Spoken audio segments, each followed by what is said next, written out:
Ya karena Prabowo adalah orang yang selama bertahun-tahun menghina Pak Jokowi, yang dianggap presiden boneka gitu ya, boneka asing. Itu kan disampaikan sama Prabowo gitu. Untuk apa dengan asing yang sampai gebrak-gebrak meja? Yang menghina merendahkan Pak Jokowi kan dilakukan selama bertahun-tahun. Secara pribadi, dari sisi Pak Jokowi nggak ada alasan untuk mendukung Prabowo. Secara kinerja sebagai Menteri Pertahanan juga kita bisa lihat berantakan sekali. Ya terus Pak Jokowi mau dukung karena apa coba?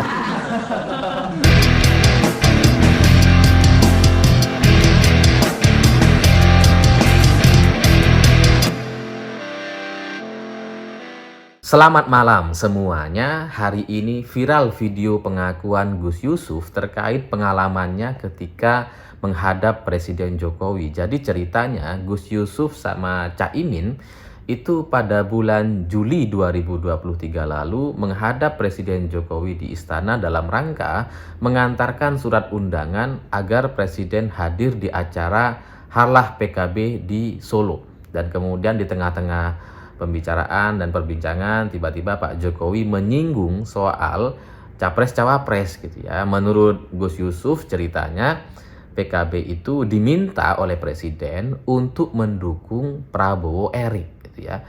Ya persisnya kalimatnya seperti apa kita kurang tahu, tapi mungkin dalam bayangan saya mungkin ya Pak Jokowi sambil nanya gitu ya. Ini Prabowo sama Erik nih kayaknya ntar lagi deklarasi nih. PKB gimana? Dukung nggak nih? Atau ini Prabowo sama Erik kayaknya sudah mau deklarasi gitu ya. PKB dukung ya?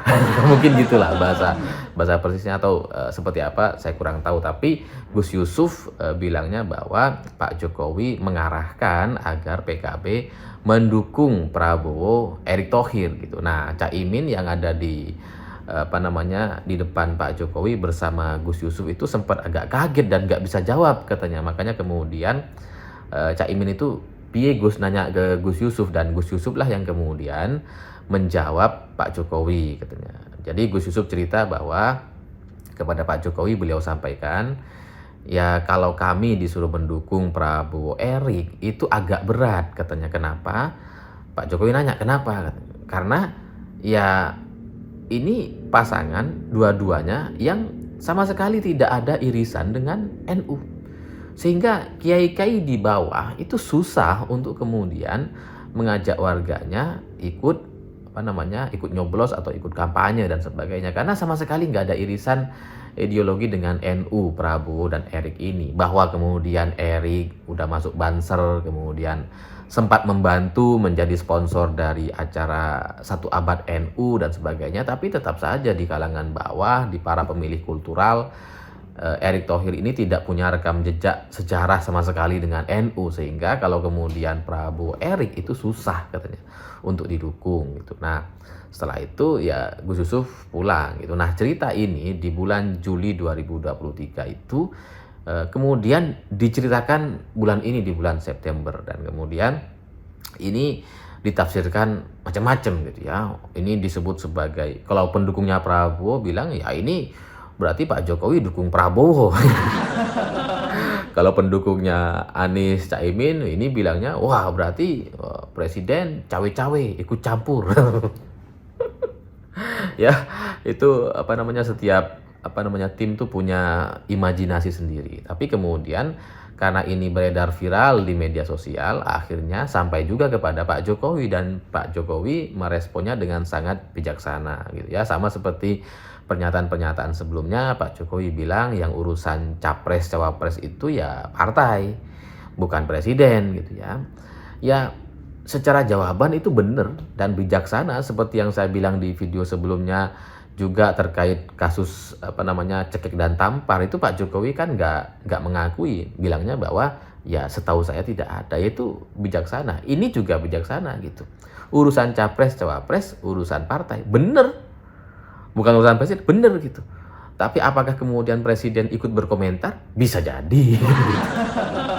Ya karena untuk menjadi presiden sekali lagi memang harus bijaksana, tidak bisa polos dan kemudian menceritakan segala-galanya, karena itu bisa jadi huru-hara kalau kemudian diceritakan semuanya. Tapi kalau ada orang berpikir dan meyakini bahwa Pak Jokowi mendukung Prabowo, bagi saya itu adalah sebuah kesimpulan yang sangat-sangat tidak bisa kita pertanggungjawabkan. Sangat gak ada alasan logisnya gitu.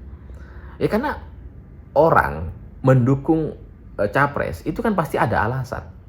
Ya karena misalkan nih ya, karena alasan dekat dengan rakyat, karena alasan punya pengalaman, karena alasan sudah menjadi pejabat, menjadi kader dan sebagainya.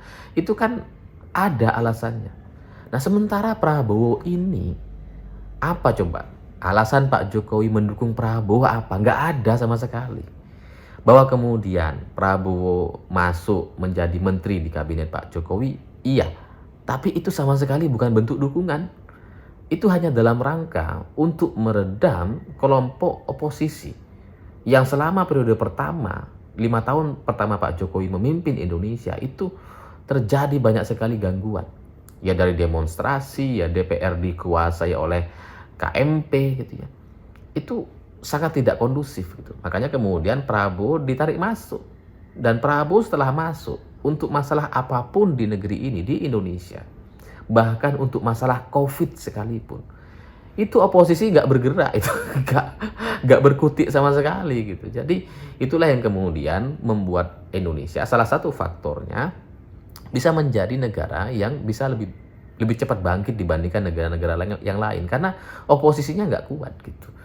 Nah, Prabowo masuk itu cuma untuk meredam aja, supaya nggak ada demonstrasi besar-besaran gitu kan. Sekarang kan nggak ada tuh demonstrasi yang kayak dulu 212, 411. Kalaupun ada reuni-reuni gitu ya, itu udah nggak terlalu besar gitu. Berbeda halnya dulu ketika masih Prabowo berada di luar gitu. Itu kan kencang sekali. Ya, saya nggak tahu lah itu dananya dari Prabowo langsung atau orang-orang para pendukung Prabowo. Ya saya nggak ngerti gitu ya. Tapi kita bisa lihat perbedaan itu. Ketika Prabowo hadir di acara reuni 212 misalkan, itu besar tuh. Tapi setelah Prabowo masuk jadi menteri kan nggak ada tuh. Reuni-reuni itu cuma ya hitungan biji lah. Dikit sekali gitu. Jadi nggak besar. Makanya kemudian hikmahnya ya itu. Tapi untuk membuat Pak Jokowi mendukung Prabowo nggak ada gitu. Nggak ada alasan gitu. Prabowo setelah masuk menjadi menteri kan nggak bisa ngapa-ngapain juga. Banyak aran-aran presiden juga nggak dikerjakan sama Prabowo. Misalkan beli alutsista yang harus baru modern, Prabowo beli yang bekas. Kan itu udah nggak sesuai gitu ya. Kemudian dari beberapa kesempatan dan beberapa informasi yang saya dapatkan dari informan di istana, ya setahu saya Pak Jokowi itu beberapa kali marah dengan keputusan yang diambil oleh Prabowo gitu, yang beli pesawat bekas gitu ya. Itu kan jelas itu adalah barang-barang hibah yang kemudian dibeli dengan harga yang sangat-sangat mahal dan tidak masuk akal. Ketika Prabowo misalkan membeli pesawat dengan skema hutang, tanpa koordinasi dengan Menteri Keuangan, tanpa rapat-rapat dengan DPR, tanpa permisi dan sebagainya, itu membuat Pak Jokowi murka. Ya memang tidak ada informasi ini di media gitu, dan kemarahan orang Solo itu bisa sambil senyum-senyum gitu, tapi marah gitu. Jadi apa coba alasan Pak Jokowi mau dukung Prabowo? Kan gak ada. Secara personal Prabowo ini ya buruk di mata Pak Jokowi. Ya karena Prabowo adalah orang yang selama bertahun-tahun menghina Pak Jokowi, yang dianggap presiden boneka gitu ya, boneka asing. Itu kan disampaikan sama Prabowo gitu. Untuk apa dengan asing yang sampai gebrak-gebrak meja? Yang menghina merendahkan Pak Jokowi kan dilakukan selama bertahun-tahun. Secara pribadi, dari sisi Pak Jokowi nggak ada alasan untuk mendukung Prabowo. Secara kinerja sebagai Menteri Pertahanan juga kita bisa lihat berantakan sekali. Ya terus Pak Jokowi mau dukung karena apa coba? Jadi kalau ada temen ngajak saya untuk dukung Prabowo yang kemudian dijanjikan dengan dana puluhan miliar rupiah gitu ya, selalu saya bilang gitu, saya belum menemukan alasan kalau Pak Jokowi bisa mendukung Prabowo, karena nggak ada. Nah tapi pertanyaannya kembali lagi lah, terus kenapa Pak Jokowi meminta PKB untuk mendukung Prabowo Erik gitu ya? Ya sebenarnya dari sisi Gus Yusuf sendiri, cerita ini kan dimunculkan setelah PKB sudah mendukung Anies Caimin, setahu saya gitu ya. Itu kan mungkin ya untuk nyerang Pak Jokowi, untuk ya nggak tahulah motif dan alasannya seperti apa. Tapi kalau ditanya kenapa Pak Jokowi mendukung Prabowo Erik dan itu disampaikan kepada PKB gitu ya. Ya karena situasi dan dinamika politik pada bulan Juli 2023 lalu memang mengarah ke sana. Gerindra itu kan sudah didukung sama PKB gitu ya. Dan kemungkinan yang mau masuk waktu itu bisa jadi PAN gitu kan. Kan mau masuk PAN habis itu gitu kan.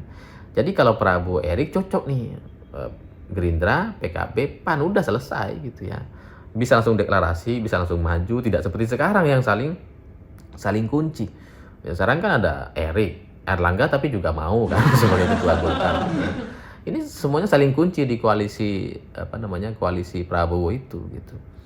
Jadi ya mungkin alasan Pak Jokowi mendorong Prabowo Erik ya supaya ini didukung aja. Nanti PAN bisa masuk dan berkoalisi bersama-sama. Nah, tapi apa kepentingannya gitu ya? Apakah ini dalam rangka untuk merealisasikan ucapan Pak Jokowi yang kayaknya habis ini jatahnya Prabowo gitu ya?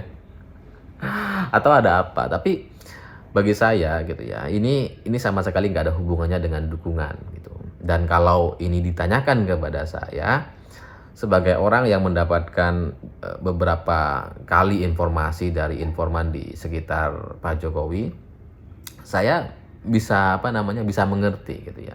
Dalam kesimpulan saya loh ya. Jangan kemudian dipotong-potong gitu ya. Dalam kesimpulan saya, urusan kenapa Pak Jokowi mendorong Prabowo Erik itu bukan karena Pak Jokowi mendukung Prabowo, tapi mendukung Eriknya gitu. Nah, pertanyaannya kemudian kenapa dukung Erik? Jadi saya tuh dapat informasi beberapa kali yang menyebutkan bahwa Prabowo itu sempat meminta kepada Pak Jokowi untuk mengizinkan, merestui Gibran sebagai cawapres. Itu yang saya dengar gitu. Awal ceritanya tuh gini. Kenapa kemudian terjadi gugatan ke MK? Nah, awal ceritanya tuh terjadi diskusi, bahasan, pertemuan antara Prabowo dengan Pak Jokowi gitu ya. Kemudian Pak Jokowi dalam satu titik itu sempat nanya lah. Nah, ini pertanyaannya nggak boleh saya sampaikan. Tapi pada intinya jawaban Prabowo adalah kalau Bapak mau, kalau Bapak bersedia, besok pun bisa saya umumkan Gibran sebagai cawapres. Itu yang saya dengar gitu. Nah, kemudian pembicaraan ini menyebar ke orang-orang PSI dan sebagainya. Itulah yang kemudian menjadi alasan untuk mendorong terjadinya gugatan usia capres-cawapres menjadi 35 tahun atau persis sama seperti usianya Mas Gibran, karena ada cerita itu gitu. Nah, tapi Pak Jokowi diem di pertemuan pertama, nggak jawab gitu ya, nggak melanjutkan diskusi. Lalu sempat juga terjadi komunikasi lagi katanya sempat ngajak Prabowo sempat minta lagi gitu ya agar Gibran itu bisa dijadikan cawapres kepada Pak Jokowi, tapi lagi-lagi Pak Jokowi tidak menjawab gitu ya. Lalu kemudian mengalihkan kepada bahasan-bahasan yang lain gitu. Ya, tapi semestinya kalau Prabowo nyadar kalau sekali sudah tidak dijawab mestinya dia nggak nanya lagi, tapi dia nanya-nanya lagi gitu. Nah, kekhawatiran ini yang kemudian tidak terbaca oleh Prabowo, tidak dimengerti oleh Prabowo gitu. Makanya kemudian kalau Pak Jokowi mendukung Prabowo Erik, itu bahasa lain dari saya nggak mau Gibran tuh jadi cawapres, kamu sama Erik aja. Bahasa lainnya tuh itu.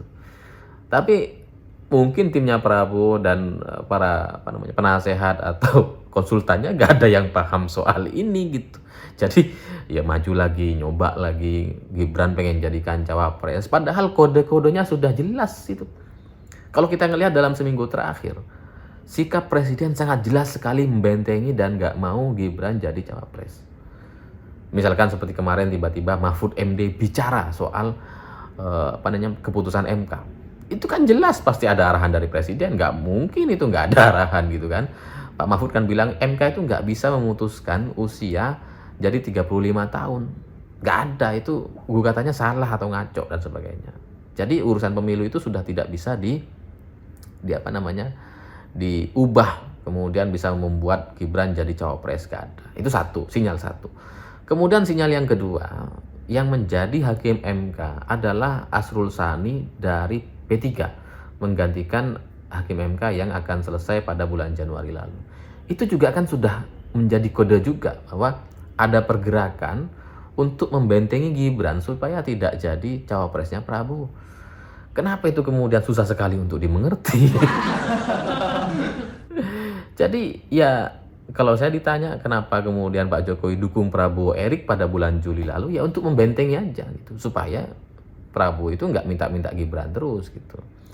Ya karena bagaimanapun jangan sampai lah kemudian aturan dalam sebuah negara kemudian diubah-ubah hanya untuk mengakomodir anak presiden. Itu pasti buruk sekali apa namanya, image-nya gitu ya. Pak Jokowi sudah membangun Indonesia, sudah memberikan banyak hal untuk kita semua.